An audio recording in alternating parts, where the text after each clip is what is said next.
Hi everyone, welcome back to this channel. In this tutorial, I will show you how to find Maltese and Retriever locations in Heartopia. So in this latest Heartopia update, there's a special collaborations with Maltese, and it brings a new activity where you can feed Maltese and Retriever pets. And if you are wondering where to find them, they are located on the forest island over here, this island.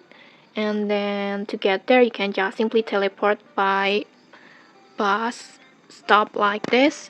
Just click on it and then just teleport to the forest island like this, and then just wait a moment,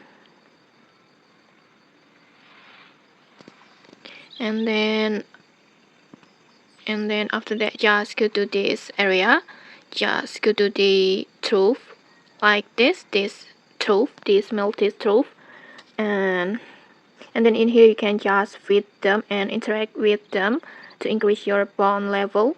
The higher your bond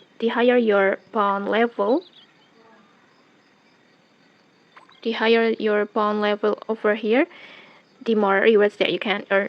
These rewards can be resources like fruits, timber, and more, or even you can also get the special Maltese ornaments.